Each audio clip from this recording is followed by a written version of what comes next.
Shalom, shalom, Israel. All praise to Yahawah, Bahasham, Yahawashi, Bahasham, Rakakadash. Yahawah is the Most High God, and Yahawashi is who the world innately calls Jesus the Christ. Rakakadash is the Holy Spirit in the Paleo Hebrew. Double honors to the elder apostles, the elder prophets, the elder bishops, a great millstone, who rule the world through the Spirit, teaching this word and believing this word, Lord, and they can continue to endure and be sincere. Mighty shalom to the hopeful elect that are scattered four corners of the earth and doing the same diligent work, Lord, and they can endure and be sincere. And shalom to the Aquatium that are believers of his word, Lord, willing you can continue in your lot, pursuing to be a loving and silent and virtuous wife. And Lord willing, the Most have mercy on the other brothers and sisters that's not in the faith. This lesson shall be titled, Continue to Wait on Yahawah Bahasham Yahawashi. Continue to wait on Yahawah Bahasham Yahawashi. I'm going to go to Habakkuk chapter 2, verse 3, which is the point, right? It says, in the KJV, it says, for the vision is yet for appointed time, but at the end it shall speak and not lie. Though it tarry, wait for it, because it will surely come. It will not tarry, And for the ones that's in this faith, continue to wait, continue to press towards the mark, because this will come to pass, right? Because this vision, these prophecies, these dreams is for appointed time, and they're going to come in their due season or their due time, right? For the ones that's not in the faith, right? It's just because you just don't believe, you don't believe in Yahawah Bahasham Yahawashi. This is why you're not pressing towards the mark. Waiting on the Lord is to be occupied in his business, because the prophecies is going to build up your faith. Yeah, they might not come to pass, and if you in the world, if you not 10 toes down, you'll get unwary and be like, yo, the Lord taking too long. We'll start feeling like, oh, I got to get this in order. I got to get that in order. We're all filthy rags, but it's all Yahawah Bahasham Yahawashi who draw you to that first love. It's all Yahawah Bahasham Yahawashi that will have you 10 toes down until it comes, right? Ezekiel, the 33rd chapter, verse 33, the last verse. In the KJV, it says, when this cometh to pass, lo, it will come. Then shall they know that a prophet have been among them. Past tense, but right now, we talking about now. The minute of the Lord is bringing this out more clear than it ever been, because better is the end of a thing than the beginning, which is in Ecclesiastes. And this end is now, They're talking about that great war, World War III, and the Lord is making moves, right? But things before that war has to be initiated, because they have an appointed time. The nukes dropping, it has an appointed time. The MOTB has its appointed time. We have to be waiting for those things to come and looking for those things to come, which I'll bring out probably from my closing verse. This is Psalms 27, verse 14.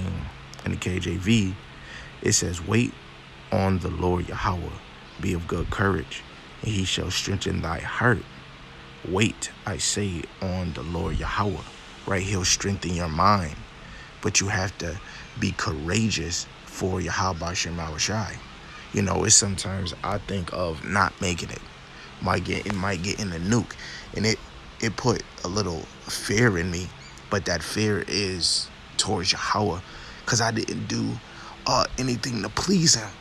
Some of us are still here to prolong our life for that judgment, and sometimes even when you're in this truth, you might feel you might not be worthy. It might cause you to slip back and not want to do a video, maybe not want to pray, maybe not examining yourself. But that would be the Lord putting it on you to remove your hands from the plow. The left hand side got their workers, and the right hand side of Yahawah Bahasham Yahawashi got their workers. And if you're on the right hand side of Yahawashi, you will be working. You'll be waiting patiently on the Lord and measuring out these prophecies, and being guided to the actual teachers to hear them teach the word, to build up your faith, right? Reading, hearing the words come out, and teaching the words build up your faith, you know? Lord willing, we are of the hopeful elect. This is Psalms 130, verse 5 and 6. I wait for the Lord Yahawah. My soul doeth wait, and in his words do I hope, right? What words is that? The whole volume of the book, right? Verse 6, my soul waiteth for the Lord Yahawah more than they that watch for the morning. I say more than they that watch for the morning, right? So we have to wait on the Lord like somebody waiting for the morning, waiting for daybreak, ready to get their day started. We have to be waiting on the Lord as in prophecies being fulfilled. We have to be waiting on the Lord, like waiting and not doing nothing. How can you build the courage?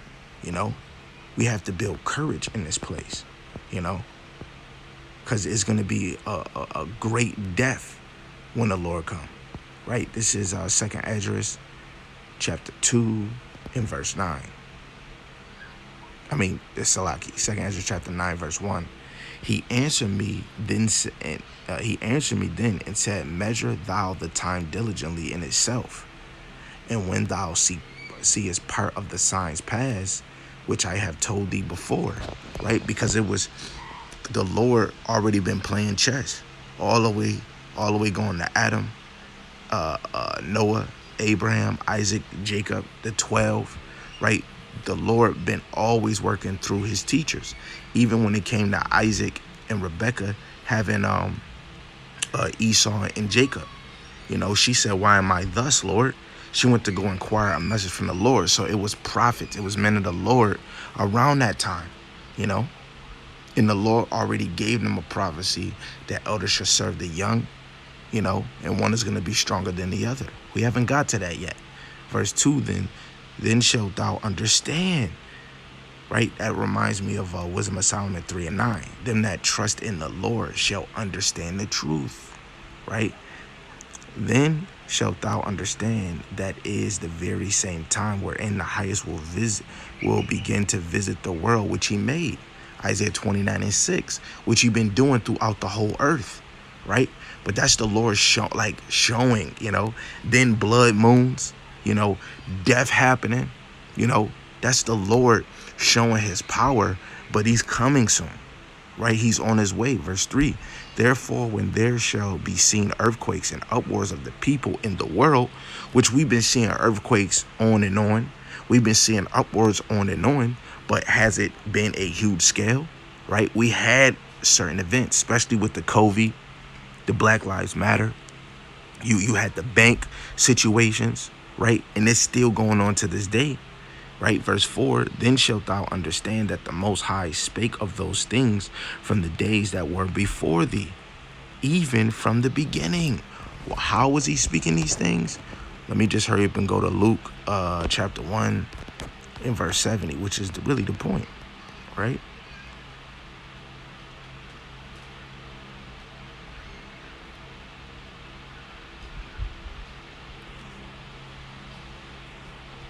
Luke chapter 1 verse 70. I'll start at 69. And have raised up a horn of salvation for us in the house of his servant David, which is Yahawashi, as he spake by the mouth of his holy prophets, which have been since the world began. Right, in the NLT, just as he promised to his holy prophets long ago. Since the world began, he's been speaking through his prophets, right? And we just have to wait, because it will come to pass. That vision is just for a moment. But when we go back to Habakkuk chapter 2, the Lord gave that man the understanding of the vision, and he said he was going to give him runners, and the runners was going to run with the correct message. So we have to understand the correct message in these prophecies, especially starting with the MOTB, right? Verse 5, for like as all that is made in the world have a beginning and an end, and the end is manifest. For you niggas is not paying attention, people really think that America won't never end, right? it will, right? Let me get this in Daniel chapter 2, verse 21. You know, we can't be slow-minded, right? This is Daniel chapter 2, verse 21. And he changeth the times and the seasons. He removeth kings and setteth up kings. He giveth wisdom unto the wise and knowledge to them that know understanding, right? The Lord remove kings and set up kings. So he's going to remove this rulership, this kingdom, and set up a new one, starting with the Mashiach Yahawashi, right? Verse 6, 2nd Ezra chapter 9, verse 6. Even so, the times also of the highest have plain beginnings in wonder and powerful works and endings and effects and signs, right? So he has effects and signs when it comes to the end. Certain signs, blood moon, we had the eclipse, you know, and so on and so on. Verse 7, and everyone that shall be saved and shall be able to escape by his works and by faith whereby ye believe, right? By your works and faith, it shows that you believe. Even more, we have to do the work even more to build faith. You have to hear the word. That's work. Believe in the word, which is work, because this flesh is so weak. Sometimes we have notions in our damn head. No, this is that and that. And sometimes it could be people you're around, or it could just be you letting certain things run around in your mind. You know, these scriptures is very plain to the elect, you know. And the Lord even says, no man can know the heart is deceitful above all things, you know. So we have to measure out the time, build our faith, and do the work. This is why the men of the Lord will be drawn to this like a magnet, you know. And they won't ever get bored. Anybody that's bored in this truth, this is not for you. You know, you were just here for a moment. But Lord willing, this was edifying to the hopeful elect. Again, Lord willing, the title of this lesson would be continue to wait on Yahawah Bahasham Yahawashi. With that, shalom.